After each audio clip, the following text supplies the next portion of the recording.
उस व्यक्ति ने धरती पर ही स्वर्ग को पा लिया। 1. जिसका पुत्र आज्ञाकारी है। 2. पत्नी अपनी इच्छा के अनुसार शास्त्र विहार करती है। 3. जिसे अपने धन पर संतोष है। पुत्र वह है जिसके पिता का कहना हो। पिता वह है जिसका पालन पोषण करे। मित्र वह है जिस पर आप विश्वास कर सकते हैं और पत्नी वह है जिससे सुख प्राप्त हो। ऐसे लोगों से बचे जो आपके मुंह पर तो मीठी बातें करते हैं, लेकिन आपकी पीठ के पीछे आपको तोड़ने की योजना है।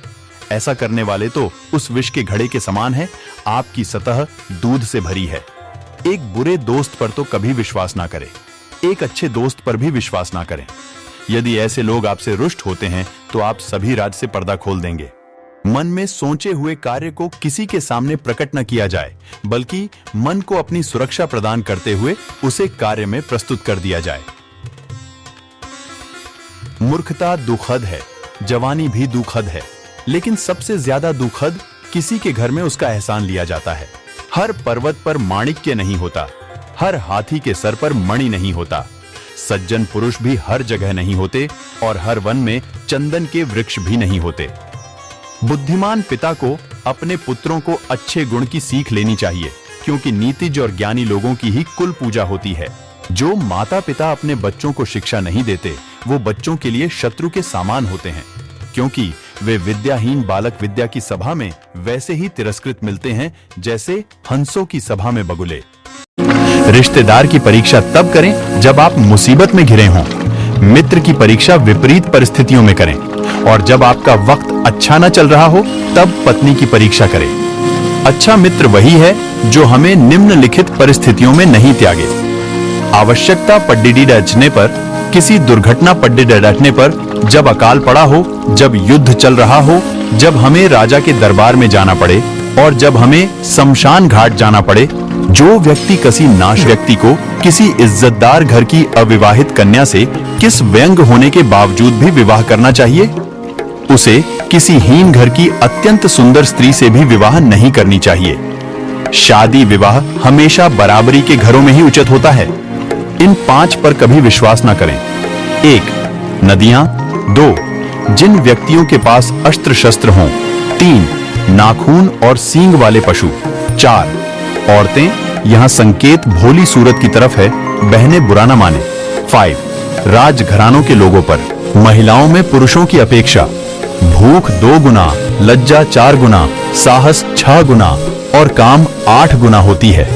झूठ बोलना, बेच देना, बेचना, लालच करना, अपवित्रता और निर्दयता ये औरतों के कुछ नैसर्गिक दुर्गुण हैं।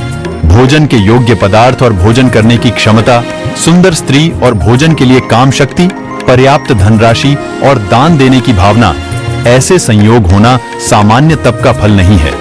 जो व्यक्ति शास्त्र के सिद्धांतों का अभ्यास करके ज्ञान ग्रहण करता है, उसे अत्यंत वैभवशाली कर्तव्य के सिद्धांत से जाना जाता है। उसे इस बात का पता चले कि किन बातों का अनुसरण करना चाहिए और किन का नहीं। उसे अच्छाई और बुराई का भी ज्ञान होगा और अंततः उसे पूर्णतः का भी ज्ञान होगा। इसलिए लोगों का भला करने के लिए मैं उन चीजों को विशेष रूप से पसंद करूंगा, सभी को सही परिचय में देखूंगा। एक पंडित भी घोर प्रताड़ना में है। यदि वह किसी मूर्ख को उपदेश देता है, यदि वह किसी दुष्ट पत्नी का पालन पोषण करता है या किसी दुखी व्यक्ति के साथ अत्यंत संबंध बनाता है। दुष्ट पत्नी, दुष्ट मित्र, बदमाश नौकर और सांप के साथ निवास साक्षात मृत्यु के समान है। किसी व्यक्ति को आने वाली परेशानी से निपटने के लिए धन संचय करना चाहिए। उसे धन संपदा त्याग कर भी पत्नी की सुरक्षा करनी चाहिए। लेकिन अगर आत्मा की सुरक्षा की बात आती है तो उसे धन और पत्नी के साथ दोस्ती करनी चाहिए। भविष्य में आने वाली परेशानियों के लिए धन संयोजन करें। ऐसा ना सिल्क की धनवान व्यक्ति को परेशानी कैसी। जब धन साथ छूटता है तो साथ धन भी तेजी से घटने लगता है। उस देश में कोई निवास नहीं कर सकता जहां आपका कोई ज्ञान अर्जित नहीं कर सकता, जहां आप नौकरी नहीं कर सकते। ऐसी जगह एक दिन भी निवास न करें जहां निम्नलिखित 5 न हो।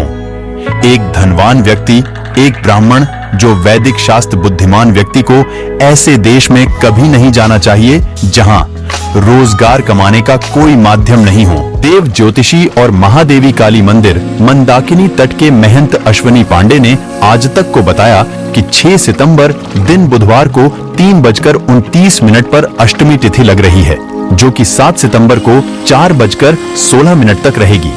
यानी 6 सितंबर की रात अष्टमी तिथि और रोहिणी नक्षत्र का संयोग बनेगा। इसलिए शैव परंपरा के लोग बुधवार 6 सितंबर को कृष्ण जन्मोत्सव मनाएंगे। चूंकि वैष्णव संप्रदाय में उदिया तिथि का अधिक महत्व होता है, इसलिए ये लोग 7 सितंबर को जन्माष्टमी मनाएंगे। उन्होंने आगे बताया कि कृष्ण जन्माष्टमी का पर्व श्री कृष्ण के अवतरण दिवस उत्सव के रूप में मनाया जाता है। अतः श्री कृष्ण के बाल स्वरूप लड्डू गोपाल के रूप में उनकी मूर्ति का पूजन करना शुभ होता है। वैसे तो लड्डू गोपाल की सोने, चांदी, पीतल आदि की मूर्ति होती है, किंतु अष्टधातु की मूर्ति का पूजन करना लाभप्रद होता है। मेरे प्यारे बंधु, वीडियो अच्छा लगा तो मेरे चैनल को सब्सक्राइब करें और अपने प्रियजनों को शेयर करें।